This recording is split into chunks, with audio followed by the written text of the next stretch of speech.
programme looks at the Association's child protection policy, known as Young People First.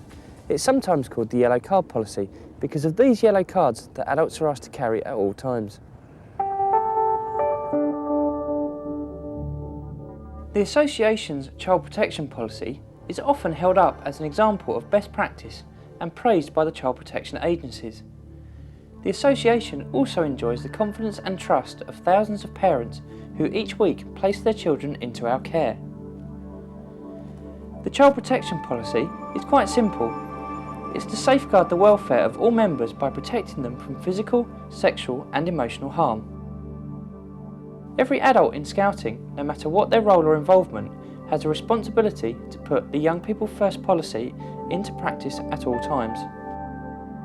To help us all understand and follow this policy, the yellow card has a code of behaviour for adults, which is designed to safeguard our own welfare as well as that of young people. The yellow card's code of behaviour outlines the do's and don'ts, which are essential for all adults in Scouting. If you don't have a copy of the yellow card, you can get one free from the Information Centre. Call 0845 300 1818, or the text is repeated in the booklet with this video if you want to have a look now.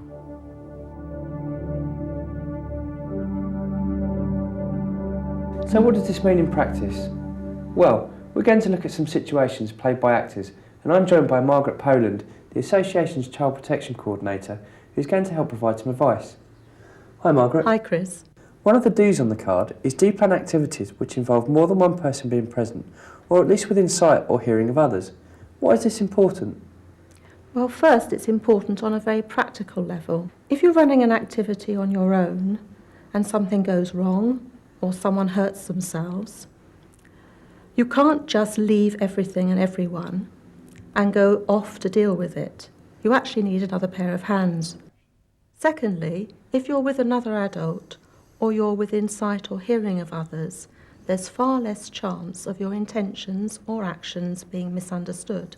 Okay, well let's look at an example. These are of course all played by actors. So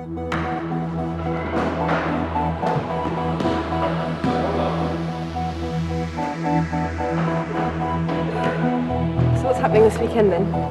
You're going to have to go because I can't. Well, I'm not going because I already told you it's my mother's birthday. I can't do it. Well, you're going to have to unless you can find somebody else to do it. Hang on, you know I'm not going to be able to find anybody else. Well, I'm sorry, I can't go, so that's the end of it, really. But you can't do that to me, it's not fair. Sorry. Sorry, that's just not on. You can't do that to me.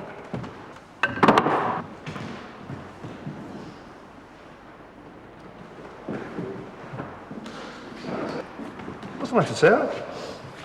He said I didn't have to work at the district thing. Oh, all right, come on. Come on, mate.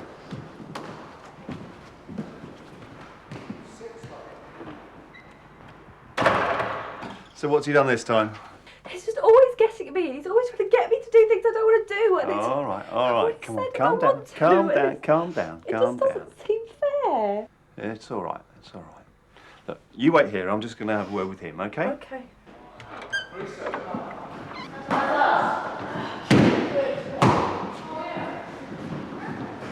Come here, I'll work with you.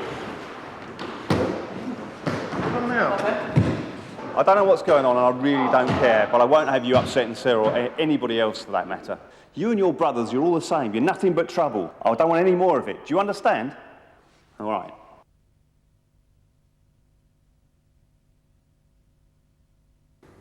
Okay, so what happened there, Margaret? Was there anything wrong in what the leader did? I mean, it seemed he was just helping an upset girl. There are a number of points here, Chris.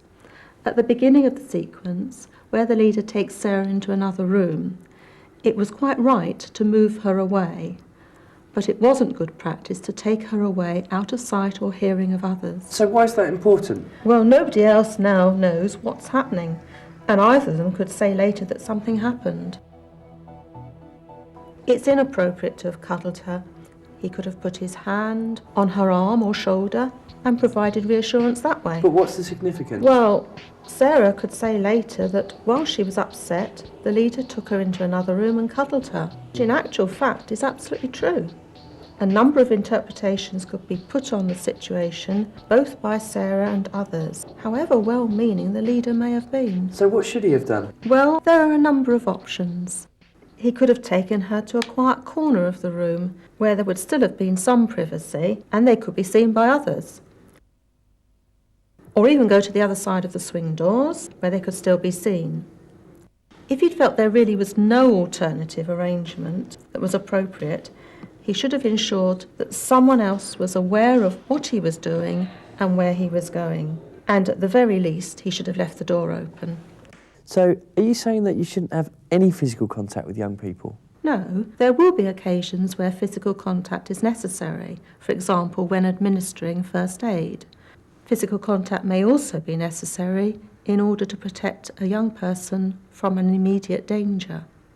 And as we've already seen, physical contact can be used to reassure or comfort a young person, providing, of course, it's done in an appropriate way. What about his behaviour towards Paul? Well, unfortunately, almost wholly inappropriate. He shouldn't manhandle or poke Paul, or indeed single him out in this way. And he should get his side of the story first. If you think about it, he's immediately assumed Sarah is in the right and Paul's in the wrong. The reference to Paul's family was also inappropriate. Mm-hmm. His brother's behaviour is nothing to do with him or to do with this situation. In these kind of circumstances, it's important to focus on the behaviour of the individual, which can be changed, rather than on who they are and where they come from. OK. Let's look at another example. What are we doing tomorrow? Rock climbing. Well, looking forward to that. Yeah, it should be fun. Check all the stuff out. Stuff.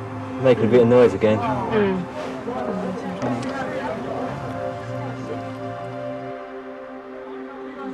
Yeah, better make sure I settle down and gone to bed. Oh, I'll come with you.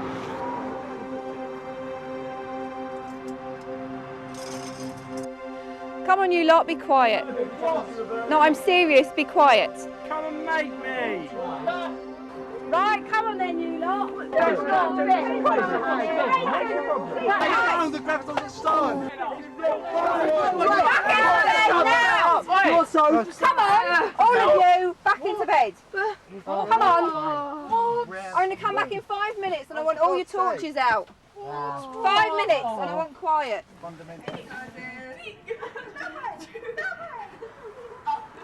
Come on, girls, settle down. Hi, Karen's lost her glasses. Are you in bed and decent? Yeah. Where are they? Oh, here they are. Thank you. You going to settle down now? Yeah. Okay, night. Good night. So what about that one then, Margaret? Two leaders trying to settle the scouts down. Yes, and one making a much better job of it than the other. It was good at the start that they decided to go together to check on the scouts. Ensuring that you are with somebody else is an important aspect of the code. Just because she was dared to come and make us, I think the scout said, this was really not a valid reason to enter the boys' tent in the first place. The boys do have a right to some personal privacy, and Claire shouldn't have just barged in as she did. Someone may have been changing. And what about her behaviour once she entered the tent? Well, again, her actions were most inappropriate. It may have seemed like fun, and no harm was meant, but if she'd hurt or upset the lad, say, how would she be able to justify smacking him on the bum? So a tent's out of bounds for leaders? No, there will be times when scouts need supervising. Right.